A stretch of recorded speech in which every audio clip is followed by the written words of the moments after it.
haut et fort la question de la privatisation de la CWA. Et bien sûr, les autres l'organisation syndicale, nous pouvons bien mettre nos différences de côté pour qu'ils nous capables de combattre la privatisation de la CWA. Le gouvernement peine à droit pour aller de l'avant avec la privatisation. Le discours programme qui finit lire par le président de la République le 24 janvier. Et comme on écoute, le président de la République me trouve bien clair que c'est une répétition du budget 2000. Plusieurs points, la population des au courant. 100 000 rebates en faveur d'un taximan. Et un fléau depuis assez longtemps qu'ils ont dit qu'il peut progresser, c'est le violence at work. Plusieurs employés, surtout madame, qui en face de violence au travail et je peux souffrir dans le silence.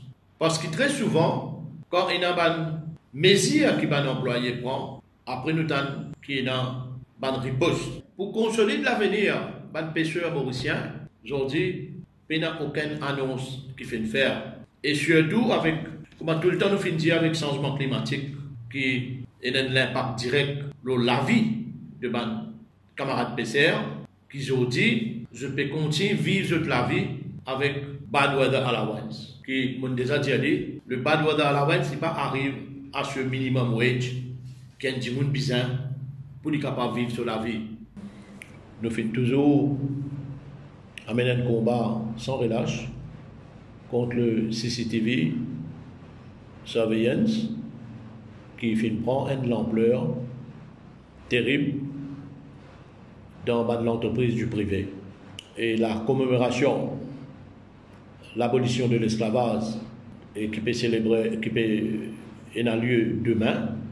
Et pour nous, nous considérer que quand nous regardons l'histoire de l'esclavage, et encore une fois, ici, actuellement, les travailleurs, je peux continuer à vivre à travers la vente de la fausse travail.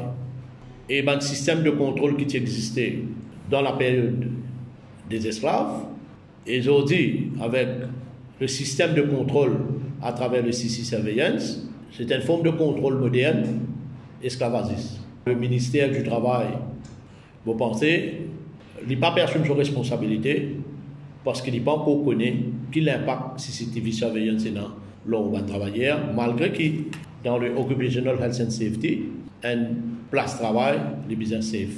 Dans un cas qui la FTU s'est filée devant le Freedom of Associations Committee de la BIT, dans le rapport TDO, il dit clairement que le CCTV et surveillance qui dans Ban Mesroum, il y a une forme d'intimidation.